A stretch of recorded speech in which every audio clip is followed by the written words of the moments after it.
बीच में खबरें आ रही थी कि कुछ मंत्रियों का परफॉर्मेंस ठीक नहीं है जिन वजह से उन्हें हटाया जाएगा। तो क्या सभी मंत्रियों का परफॉर्मेंस ठीक है जिस वजह से ये कहा जा रहा है कि कोई मंत्री नहीं हटेगा? रसिका जी, आदरणीय सुरेंद्र शर्मा जी हमारे उम्र से ज़्यादा की राजनीति कर चुके हैं, तो ससम्मान उनको जवाब देना चाहूँगा। असंतोष की बात कर रहे थे सुरेंद्र शर्मा जी, ये असंतोष वैसा है क्या कि 65 विधायक और पार्षद दिल्ली परेड कराने पड़े? ऐसा कतई नहीं है। प्रदेश की जनता के विकास के कार्यों को लेकर प्रदेश की सरकार लगातार काम कर रही है। आपने जो बात कही परफॉर्मेंस, क्या रसिका जी आपको नहीं लगता कि 1 साल 1.5 साल बहुत कम समय होता है किसी के परफॉर्मेंस को आपको वो करने का?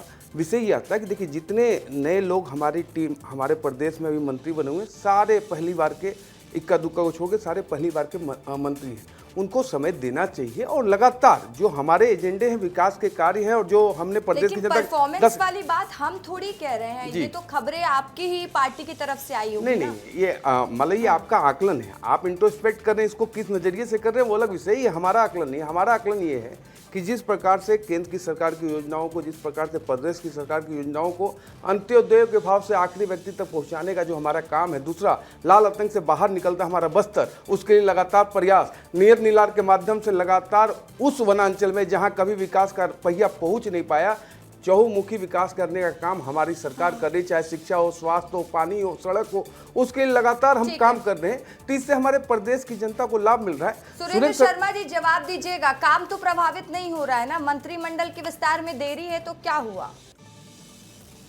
देखिए, निशिकांत पांडे जी पहली बार प्रवक्ता नियुक्त हुए हैं और पहली बार मेरे साथ बैठे हैं। मैं उनको बधाई देना चाहता हूँ, शुभकामनाएं भी देता हूँ। मगर मैं एक प्रश्न करता हूँ, भारतीय जनता पार्टी बहुत अच्छा परफॉर्मेंस कर रही है।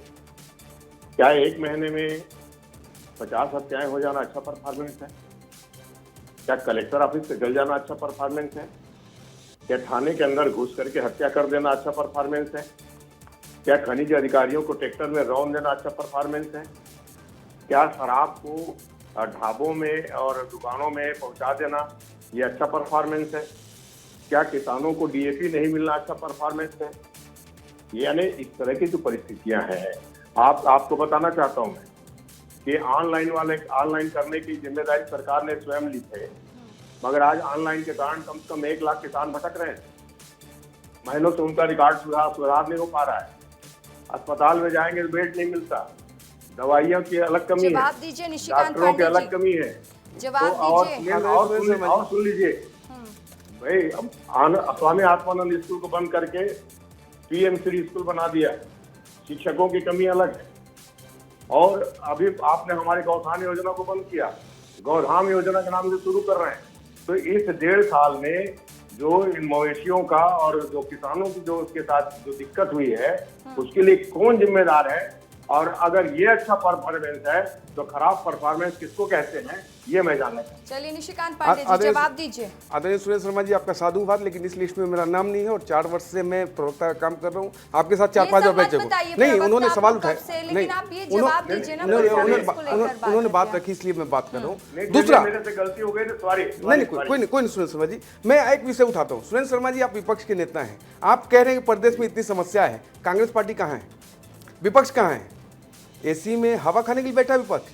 यानी कि समस्या जमीन पे नहीं है, आपके यहाँ घर कर गई है। इस कारण प्रदेश की जनता ने आपको उखाड़ के फेंका। सुरेंद्र शर्मा जी, इसका इंट्रोस्पेक्ट कौन करेगा? क्यों 71 की सीट वाली कांग्रेस आज कहाँ बैठी है और क्यों बैठी हुई है? आप जिस फलाने में भरोसा कर रहे थे, उन्होंने विकास का आयाम तय नहीं किया। प्रदेश की जनता के लिए चहुमुखी विकास का कार्य जो कर रही है विष्णुदेव साय की सरकार करे। और रही बात आपने क्राइम की बात की, वास्तव में इससे कोई किंतु परंतु नहीं, ये घटनाएं हुई है, लेकिन हमने किसी को भी संरक्षित नहीं किया, पोषित नहीं किया। ये आपकी सरकार नहीं है, हमारी सरकार है, सुशासन की सरकार है। तत्काल सख्त से सख्त कार्रवाई भी कर रहे हैं, मुंडन करके परेड भी करा रहे हैं और भविष्य में ऐसी घटना ना हो उसके लिए थाने भी खोले जा रहे हैं, मॉनिटरिंग बढ़ाई जा रही है, पेट्रोलिंग बढ़ाई जा रही है। तो ये सारी चीज़ें हम कर रहे हैं। उसके बावजूद घटना हुई है, वो भी एक चिंता का विषय है, लेकिन उसको भी प्रशासन सुदृढ़ करेगा बहुत शीघ्र। सुरेंद्र शर्मा जी कुछ कहना चाह रहे हैं, आप बोलिए। मैं सिर्फ एक ही बात कहना चाहता हूं कि हमारे मित्र ने पूछा कि कांग्रेस कहाँ है। कांग्रेस विपक्ष में है और विपक्ष की जिम्मेदारी है कि सरकार की असफलताओं को उजागर करे, सरकार के द्वारा की जा रही गलतियों पर उंगली उठाए और हम सड़क से लेके विधानसभा तक हर जगह कांग्रेस पार्टी मौजूद है और अगर आप इसी तरह से काम करते रहेंगे तो आने वाले चुनाव में कांग्रेस सत्ता में मौजूद रहेगी, आप निश्चिंत रहें। लेकिन सुरेंद्र शर्मा जी, आपको ये नहीं लगता कि कांग्रेस पार्टी, जैसे कि आप जो मुद्दे गिना रहे थे, उन मुद्दों को उठाना चाहिए? क्योंकि कई बार मुद्देहीन बात होती है राजनीति में, लेकिन जिन मुद्दों की चर्चा होनी चाहिए उस पर आवाज नहीं उठाते हैं। तो ये नहीं लगता कि ये कांग्रेस पार्टी का एक ड्रॉबैक भी हो रहा है? देखिए निश्चित जी, अभी क्या है, भारतीय जनता पार्टी ने बिजली बिल में 80% प्रति यूनिट की वृद्धि की और उसके बाद फिर जो कटौती थी, जो 400 यूनिट तक फ्री था, आधा था, उसको भी घटा करके 100 यूनिट कर दिया। हमने हर बिजली ऑफिस में जाकर के आंदोलन किया और मैं आपको एक चीज बता रहा हूँ कि देश के, प्रदेश के पूरे उपभोक्ता, चाहे सरकारी कर्मचारी हो, चाहे व्यापारी हो, चाहे घर की महिलाएं हो, इस बिजली बिल के वृद्धि से और लगातार बिजली गोल होने से इतने ज्यादा असंतोष में है कि कांग्रेस पार्टी आंदोलन कर रही है। और कांग्रेस पार्टी के आंदोलन के अलावा मैं आपको बताना चाहता हूं, मैं बोलूंगा तो अतिशयोक्ति मानेगी, भाजपा इसको स्वीकार नहीं करेगी, मगर भारतीय जनता पार्टी स्वयं ऐसा काम कर रही है कि आने वाले समय में इनकी सरकार का वापस आना संभव नहीं दिखता।